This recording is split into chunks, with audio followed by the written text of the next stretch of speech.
Bismillahirrahmanirrahim. Assalamualaikum warahmatullahi wabarakatuh. Waalaikumsalam warahmatullahi wabarakatuh. Selamat siang teman-teman. Ya, gimana kabarnya? Alhamdulillah. Dulu itu mungkin tidak daftar hadir.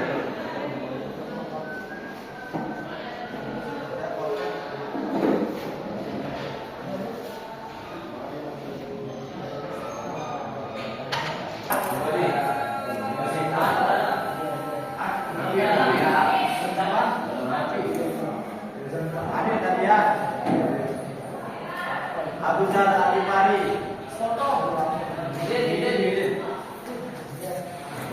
Ahmad Rafi Adiatma. Ahya Rosidi.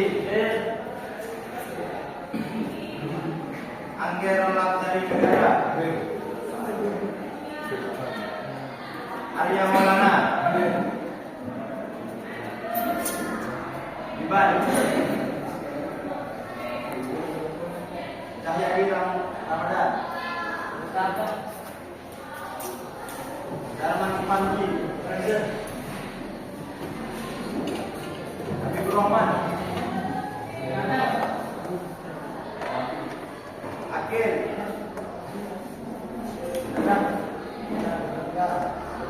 Rojani. Lalu MKD.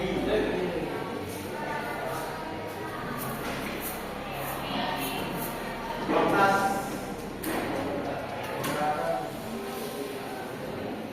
Murakabah. Ini murakabah atau murakabah? Nah, biasa panggilannya sama teman-temannya. Murok. Luki Tulus. Luin Buana Serigala. Arif Setiawan. Oke, sebelum kita lanjut teman-teman, sebelumnya ada yang tahu tulisan ini kan? Novel. Nggak mungkin saja nggak ada di novel. Jadi kemarin kita sudah membahas tentang teks editorial dan saya rasa sudah tuntas ya. Nah sekarang kita beralih ke materi yaitu novel. Jadi sebelum kita membahas novel teman-teman, saya ingin tanyakan bahwa di sini ada yang baca novel, yang sering baca novel atau yang suka baca novel? Yang baca, bisa angkat tangan. 1, 2, 3. Oke. Nah, berhubung di sini bebas novel, tapi saya ingin tahu genre novel yang sering teman-teman baca itu gitu ya. Wow.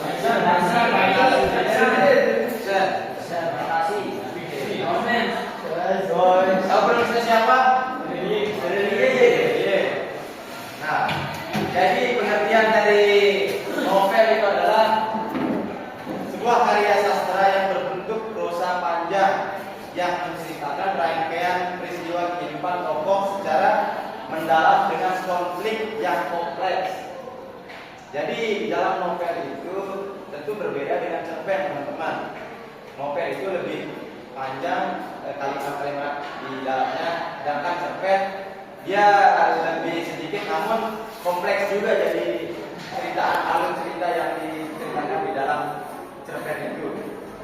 Nah, novel ini menggambarkan perkembangan karakter, yaitu karakter suatu tokoh, latar tempat, dan peristiwa hidup dalam rentang waktu yang cukup panjang, sehingga kita sebagai pembaca itu dapat memahami perjalanan emosional dan psikologis tokoh tersebut. Nah, jadi di dalam pengertian novel yang kalau adik-adik paham maksud dari novel itu, yaitu sebuah karya sastra berbentuk prosa panjang atau kalimat yang panjang. Nah, di dalam novel ini tentu ada ciri-ciri yang dimana tadi saya sudah menjelaskan bahwa ciri-ciri novel itu ceritanya panjang, tidak seperti cerpen, dan alurnya kompleks, dan novel itu identik dengan tokoh di dalam itu sangat banyak, berbeda dengan cerpen. Karena yang sebagai pembanding novel sama cerpen itu pembanding novel itu yaitu cerpen. Jadi ini kebalikan dari cerpen, teman-teman ingin mengetahui tentang cerpen. Yang ketiga ada unsur-unsur novel. Tentu di dalam novel itu mempunyai dua unsur. Yang pertama unsur apa? Intrinsik. Apa yang dimaksud dengan unsur intrinsik? Kita pengertian dari unsur intrinsik dulu. Bisa terlihat yang ada di dalam novel tersebut. Unsur yang membangun novel itu dari cerita unsur intrinsik. Jadi unsur intrinsik itu adalah unsur yang membangun novel dari dalam. Nah, di dalam unsur intrinsik ini ada namanya tema, ya kan? Nah, jadi di dalam novel itu wajib sekali ada yang namanya tema. Jadi setelah tema ada tokoh dan tokohan, tentu juga ada alur, ada latar, sudut pandang, dan gaya bahasa. Nah, yang selanjutnya ada namanya unsur intrinsik, yaitu unsur yang membangun novel dari luar. Di sini ada latar belakang pengarang, kondisi sosial budaya, nilai moral. Jadi ketika ada unsur intrinsik dari dalam dan dari luar, kita sudah bisa mengetahui bahwa genre atau cerita dari novel ini seperti apa. Nah, yang selanjutnya ada fungsi novel. Belum saya menunjukkan, saya bertanya dulu ke teman-teman. Ada yang tahu fungsi novel? Ada. Jelas tadi sudah disebutkan. Menghibur, masuk. Ada lagi? Mungkin teman-teman di sana bisa bersuara apa fungsi novel? Ada yang bahasa, membangun imajinasi, juga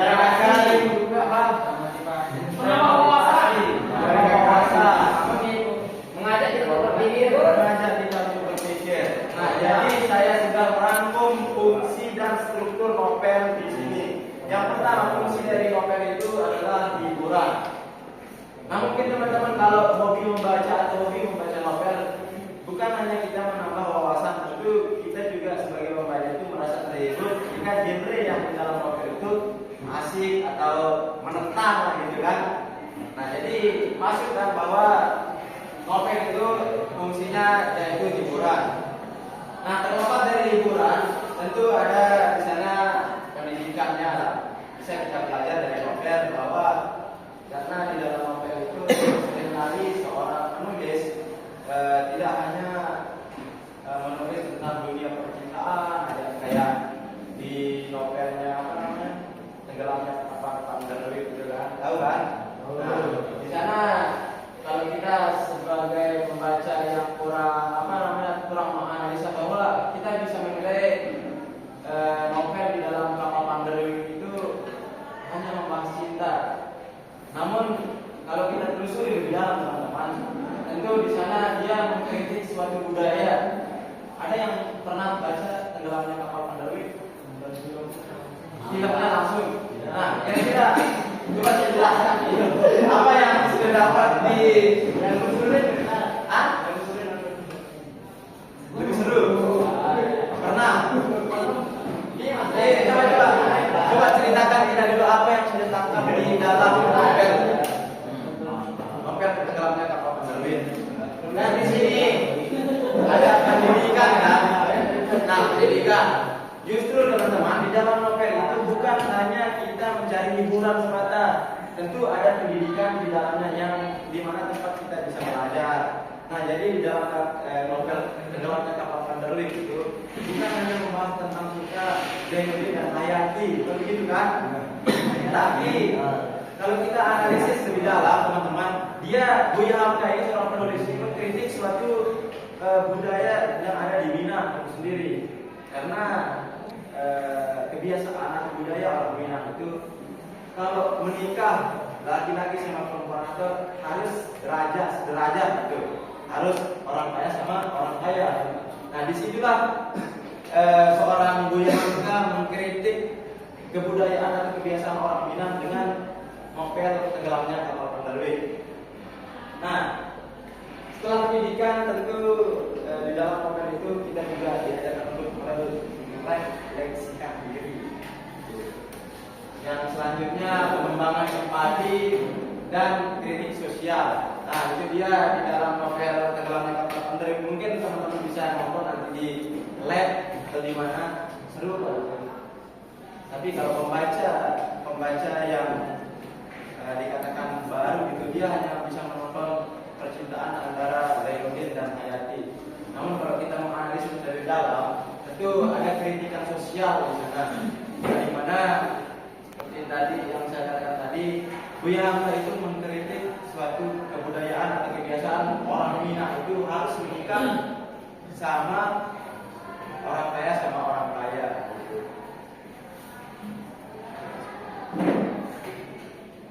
Nah, yang selanjutnya ada struktur novel. Di sini ada namanya orientasi atau pengenalan, yang komplikasi, kompleks, dan klimaks. Nah ini klimaksnya ini ada yang berklimaks. Puncak, jangan miring artinya apa namanya pikirannya. Klimaks. Jadi klimaks itu teman-teman puncak masalah, letak asiknya lah gitu, dan anti klimaks dan resolusi. Nah selanjutnya ada jenis-jenis novel. Jadi jenis-jenis novel ini tergantung berdasarkan isi, berdasarkan pembaca, dan berdasarkan alur. Nah berdasarkan isi dalam novel itu ada novel yang romantis, ada novel tentang sejarah, dan ada novel petualangan, dan ada novel fantasi yang psikologis.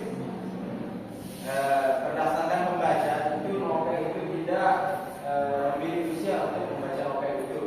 Mau dia baik kalau bisa baca novel, tidak mengenal umur. Jadi dalam novel itu ada yang namanya alur maju, alur mundur, dan campuran. Ada yang tahu alur maju? Yang maju. Ya, bukan. Ya, dari dalam ceritanya itu dia ada maju aja. Ya, mulai dari kecil sampai besar sampai selesai.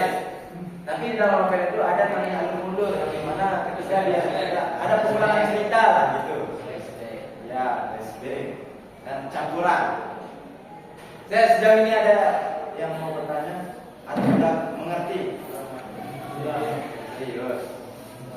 Tapi saya berikan kesempatan untuk teman-teman bertanya. Entah apa yang ditanyakan, silakan bertanya.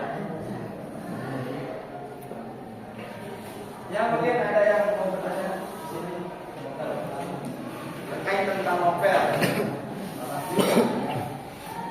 Kalau politik itu mana adanya? Berdasarkan isi. Berdasarkan isi politik, novel yang membahas politik. Ya. Oke. Pernah saya baca novel karya Pram. Tahu Pram? Pramodaya Ananta Oil. Tahu kan? Nah di dalam novelnya itu ada 4 novel atau 5 novel kalau nggak salah. Yang pertama itu ada sudah difilmkan dan bintang filmnya itu tokoh utama itu Iqbal Ramadan. Dilan. Ya Dilan. Nah judul novelnya itu Bumi Manusia. Bumi Manusia, ada Rumah Kaca, ada pokoknya 5 atau 4 kalau nggak ingat saya. Tapi yang saya baca itu yang Bumi Manusia ini. Nah di sana Pram mengkritik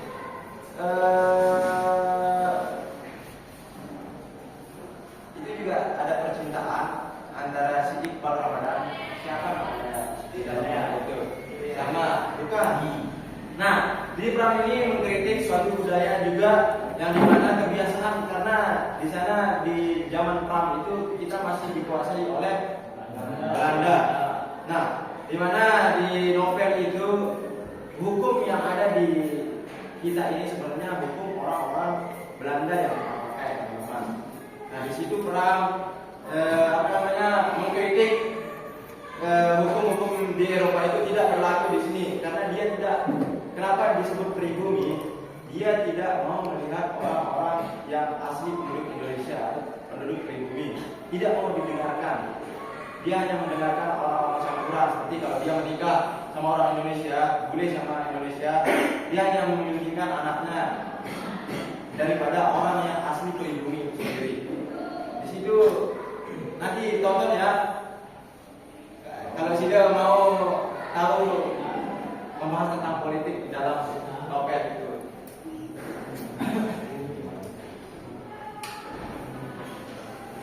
Nah, jadi kesimpulannya,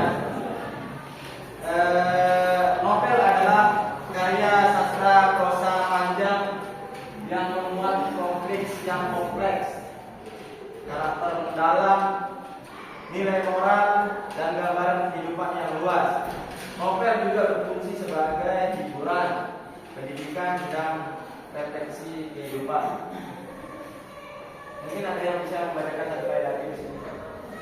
Saya minta nih, mau saya berdiri dong, berdiri. Kesimpulan, novel adalah karya sastra prosa panjang yang memuat konflik kompleks, karakter mendalam, nilai moral, dan gambaran kehidupan yang luas. Novel berfungsi sebagai hiburan, pendidikan, dan refleksi kehidupan. Ya.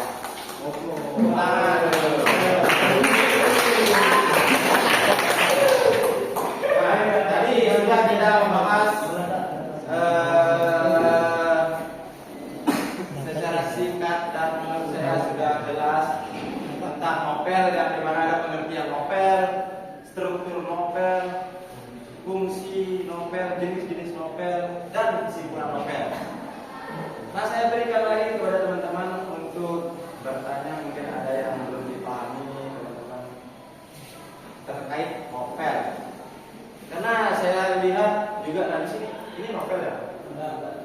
Karena kemarin banyak sekali adik-adik santri ini yang membawa novel dengan berbagai ide. Makanya saya tertarik juga. Ini sudah jadi baca ya. Mungkin ada yang ditanyakan sebelum saya akhiri teman-teman. Atau jelas? Serius. Karena teman-teman mungkin di sini juga kami terima kasih teman-teman karena sudah datang pada belajar mengajar kita pada siang hari ini dengan materi novel. Jadi mungkin hanya itu yang saya sampaikan.